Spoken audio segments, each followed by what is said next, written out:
আসসালামু আলাইকুম। সকল শিক্ষার্থীকে স্বাগত জানিয়ে শুরু করেছি ম্যাথ ক্লাস। আজকে আমি ম্যাথ ক্লাসে সপ্তম শ্রেণীর গণিতের তৃতীয় অধ্যায় অনুশীলনী 2.2 পৃষ্ঠা নম্বর হচ্ছে 31, প্রশ্ন নম্বর হচ্ছে 4। এই অঙ্কটি সহজে সমাধান দেবো। তাহলে দেখো, এখানে দেওয়া আছে প্রতি লিটার মিল্কভিটা দুধ 52 টাকায় কিনে 55 টাকায় দরে বিক্রি করলে শতকরা কত লাভ হয়। দেখো, 1 লিটার দুধের ক্রয় মূল্য 52 টাকা এবং বিক্রয় মূল্য হচ্ছে 55 টাকা। তাহলে আমরা এটা বুঝতে পেরেছি লাভ হয়েছে, সুতরাং লাভ হলো কত টাকা। এখন আমরা জানি লাভ সমান বিক্রয় মূল্য মাইনাস ক্রয় মূল্য, তাহলে আমরা লাভ বের করতে পারবো। তাহলে দেখো, প্রথমে লিখি নম্বর 4 দেওয়া আছে, যা দেওয়া আছে প্রথমে তুলে নেই।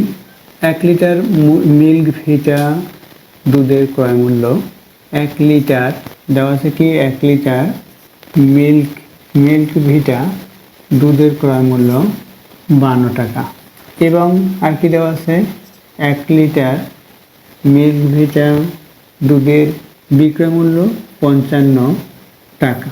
বের করতে হবে শতকরা লাভ। আমরা শতকরা লাভ বের করব, অর্থাৎ 100 টাকায় কত টাকা লাভ হয়েছে সেটা বের করব। তাহলে আমরা লিখতে পারি, আমরা জানি যেহেতু লাভ, সুতরাং সূত্র লিখে নেব।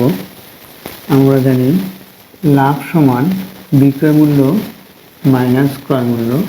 অতএব 1 লিটার মিল্কভিটা দুধে লাভ হলো বা হয়েছে, সুতরাং 1 লিটার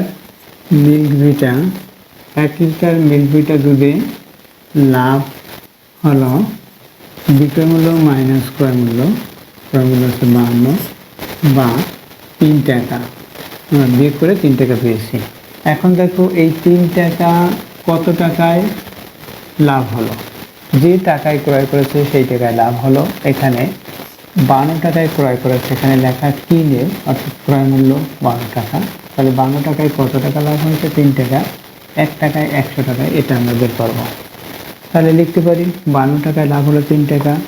অতএব এখানে আমরা আবার সংক্ষিপ্ত লিখতে পারি, এখানে 1 লিটার মিল্কভিটা দুধে লাভ হলো, অর্থাৎ 52 টাকায় লাভ হলো, এখানে বিয়োগ করে 3 টাকা লিখতে পারি। অথবা দেখো, এই যে লাভ হয়েছে সেটা কত টাকায়? 52 টাকায়।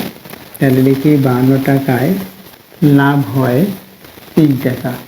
52 টাকায় লাভ হয় কত টাকা? 3 টাকা। অতএব 1 টাকায় লাভ হয়, 1 টাকায় কম হবে।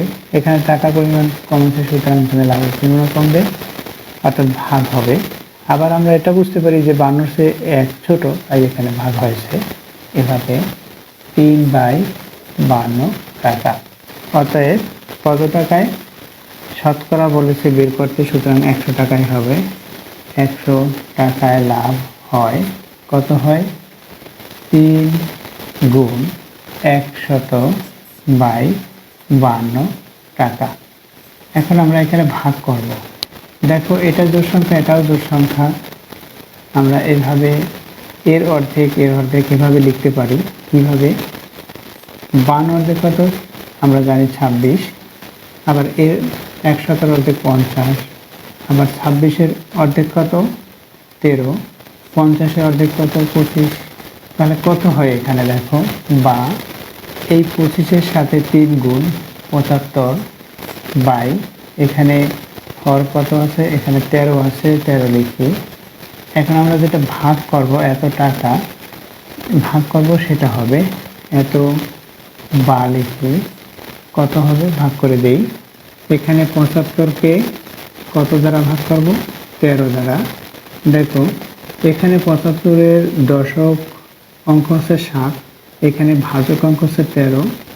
সুতরাং ভাজক অঙ্কটি এই ভাজ্যের দশক অঙ্কের চেয়ে বড়, তাই আমাদের দুইটির মধ্যে একসাথে নিতে হবে। সুতরাং 13 এর গুণের নামটা পরে দেখতে হবে যা 75-এর চেয়ে বড় না হয়, এভাবে লিখতে হয়। দেখো, এখানে 4 বার 13-কে গুণ করে 52 হয়। 5 বার গুণ করলে কত হবে? আমরা 5 বার বা 6 বার গুণ করে দেখব। দেখো, যদি 5 বার গুণ করি, অর্থাৎ 13-কে 5 দিয়ে গুণ করি, কত হবে? 3 × 5 = 15, 5 হাতে 1, 5 × 5 = 6, 65 হলো। এখন আমরা 6 দিয়ে দেখি, 6 দিয়ে গুণ করি, 3 6 18 8, হাতে 1, 6 কে 6 কে 7, যা এর চেয়ে বড় হয় তাহলে কতবার যাবে? 5 বার যায়। 5 রং 65 হয়। আমরা বিয়োগ করি, 5 দিয়ে 5 বিয়োগ করলে 0 হবে, 6 দিয়ে 7 বিয়োগ করলে 1 হবে। বিয়োগ করলে এখানে বিয়োগ চিহ্ন দিতে হয়, অবশ্যই এখানে বিয়োগ চিহ্ন দিতে হবে। এই দিলাম। কত হলো? এখানে 10 হলো ভাগশেষ, ভাগফল 5 হলো। আমরা এখানে ভাগফল হয়েছে সেটা প্রথমে লিখি, এরপর বাই চিহ্ন। এখানে যে ভাগশেষ আছে সেটা উপরে লিখতে হবে, এখানে 10 আছে ভাগশেষ, এবং ভাজক কত সেটা এখানে নিচে লিখতে হবে 13। এত টাকা। তাহলে উত্তর কি লিখবো আমরা? উত্তর শতকরা লিখব। উত্তর 5 সমস্ত 10/13, এত %। এটা হচ্ছে উত্তর। আশা করি বুঝতে পেরেছো প্রশ্নটির কীভাবে উত্তর দিতে হবে। এতক্ষণ ম্যাথ ক্লাসের সাথে থাকার জন্য সকলকে ধন্যবাদ জানিয়ে আজকের মতো বিদায় নিচ্ছি।